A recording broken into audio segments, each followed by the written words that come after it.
Hello, everybody. So, I just kind of wanted to have some closing thoughts on Crawford and Spence before we move on to the next thing next week. And there ain't much of shit this weekend, Nate Diaz and Jake Paul, But there ain't much going on this weekend. But next weekend, we got Joshua White 2 and Valdez Navarrete. I'm actually looking forward to both of those fights. I'm just as a fan. But before we get into that, I already dropped my AJ White prediction, but I'll probably give you guys the Valdez Navarrete one tomorrow. But before I go ahead and do that, I just kind of wanted to go back over Crawford and Spence like one more time before we kind of move on to the next thing and shit. So, this was a masterclass performance from Terrence Crawford, considering what was at stake and all the years of buildup and everything. He just put on one of the best performances I've ever seen. I'm not talking about like overall career or anything like that, but singular performances, yeah, that one's up there, man. I don't care what anybody, considering the caliber of both fighters, all the buildup, what was at stake, all of that type of shit. It was an ATG performance, if nothing else. Right? The other thing I wanted to say was kind of what I would like to see next and, where they both go from here. So as far as Spence goes, man, I'm going to say this right now. Whoever handles and manages and takes care of Errol Spence, they need to do the right thing here and not let him take that rematch. It's not going to make much of a difference whether it's at 154 or 147.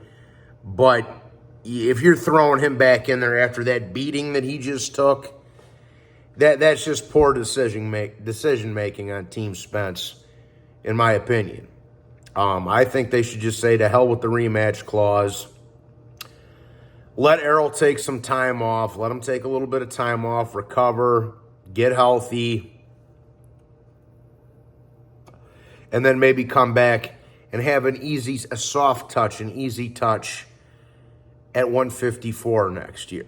That would be the smart thing to do, in my opinion, for them, okay? I don't think we need to see a rematch. Rematches are there for when the fight's competitive. That fight wasn't...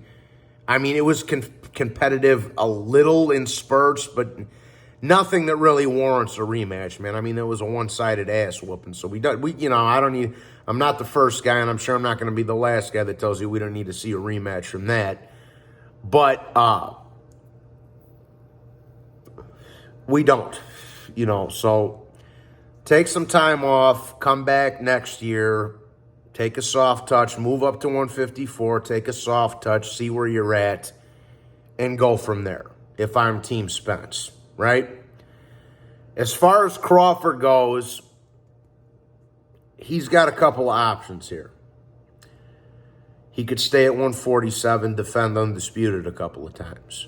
He could fight Thurman or Stanionis or Ugas or somebody like that. I don't think that they'll feed boots on us to him yet. I think that's a fight that you're probably going to see at 154 in a couple of years if Crawford is still around. But they're definitely not going to feed him boots on us right now. At most, or at the least, rather, they'll probably give Boots a top 10 type of guy and at least milk it for one or two fights before before they even get to even consider that. So that's kind of out of the realm of possibility for right now. Charlo is all tied up with Canelo Alvarez, and that is the fight that Crawford said he wants next, which I don't know if he's going to get it, because I don't think Jamel Charlo is going to go back down to 154 after jumping up 2 weight classes to 168. So I don't think you're going to get that either. So my thing is maybe, and they're going to strip Charlo. They just announced that they're going to strip Charlo as soon as he steps in the ring with Canelo for the they're going to elevate Tim Tszyu for the WBO 154-pound title. So unless unless Spence enables the rematch clause, which hopefully his team and them are smart enough to not do, you know, I think the best thing for Crawford at the moment would be to fight like a Thurman or an Ugas or a Stanionis or something along those lines. Just defend undisputed once. Let Tim Tszyu get his title, and then they can kind of start building that up a little bit. That would be the next thing for me. That's if Spence doesn't take the rematch, of course, which hopefully him and his team are smart enough to not do, right? So I would say for Crawford, and this is all, again, this is all dependent on Spence not taking the rematch, which, like I say, hopefully him and his team are smart enough not to do.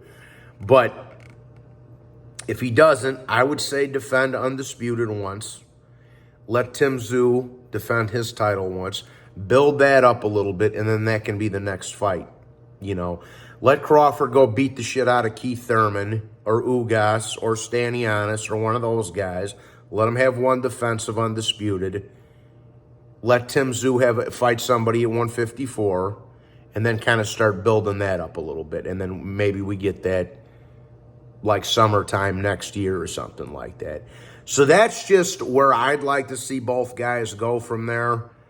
And again, I just wanted to kind of wrap all this up, touch on it one more time before we move on to the next thing, which the next thing is really, I mean, name Jake Paul, you know, but the next thing really is Joshua White too, and then Valdez Navarrete next weekend.